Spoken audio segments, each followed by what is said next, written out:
কাকমাৰী বৰধলাত ভয়ংকৰ ঘটনা। মীন পালনৰ নামত পুখুৰীৰ পাৰত বিষাক্ত কীটনাশক প্ৰয়োগৰ ফলত গঞা ৰাইজৰ গোধনৰ মৃত্যু।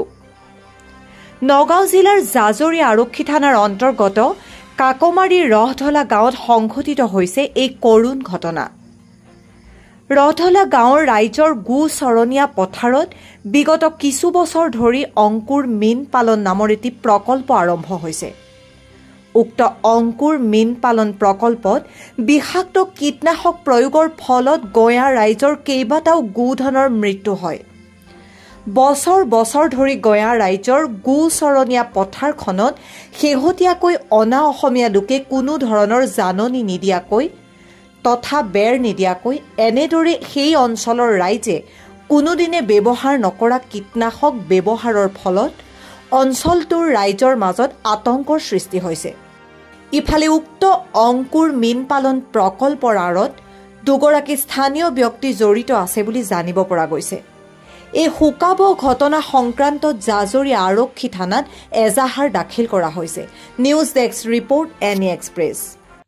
ফিচাৰীত মেডিচিন ইউজ কৰিবলৈ সিহঁতে গৰু কোনো প্ৰটেকশ্যন নোহোৱা আৰু কোনো জাননী নিদিয়াকৈ গৰুবিলাক মেডিচিন ইউজ কৰি ৰাইজৰ ক্ষতি সাধন কৰি আছে। সাপ চাপৰ এইবিলাক বৃদ্ধি হৈ মানুহৰ অনিষ্ট কৰিছে। তাকে ক'বলৈ গ'লে সিহঁতে কোনো কথা মানে কাৰ্য নকৰে ৰাইজৰ। হয়, পালনটোৰ নাম কি? পালকজনৰ নাম হ'ল হৰেণ বৰা আৰু পুলিন বৰদলৈ। ক'ৰ হয়? হৰেণ বৰা ঘৰ ৰাইডিঙা, এই পুলিন বৰদলৈ আমাৰ স্থানীয় যুৱক হয় ৰহধলা।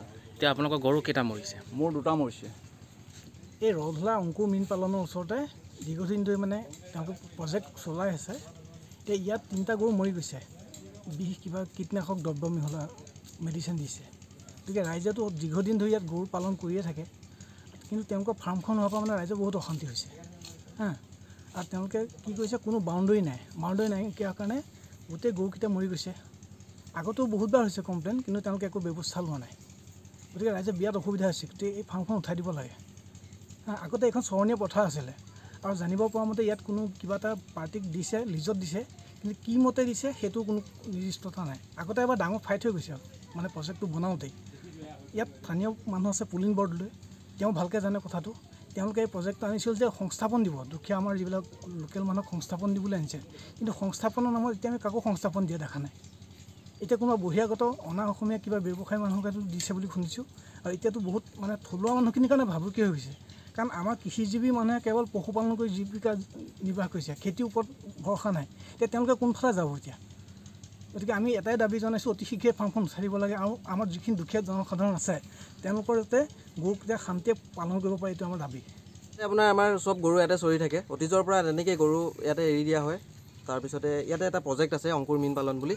তেওঁলোকে কোনো ধৰণৰ বেৰণ কোৰণ নোহোৱাকৈ আপোনাৰ কিবাকিবি কীটনাশক কিবাকিবি মানে মেডিচিন মাৰি থাকে। আৰু তাৰ ফলত আমাৰ কালি 3টা গৰু ইয়াতে মানে মৰি গৈছে। ৰাতিপুৱা সিহঁতক জনাব আহিলোঁ, সিহঁতে মানে কোনো ধৰণৰ ৰেছপন্স দিয়া নাই। মানে কৈছে আমি তেনেকুৱা একো কৰা নাই, কিন্তু মানে অলৰেডি আমি মানে বটল পাইছোঁৱে, আপোনালোকৰ মানে ফটো দিছোঁৱে বাৰু। আৰু সেয়াই আৰু তোমালোকৰ ৰহধলা গোটেই গাঁওখনে কি গৰু ইয়াতে চৰাবলৈ ইয়াতে চৰে। হয়, অতীজৰে পৰা মানে ইয়াতে গৰু এৰিয়ে দিয়ে। এই অলপ দিনৰ আগতহে আপোনাৰ এইখন মানে সিহঁতে খুলি লৈছে নতুনকৈ।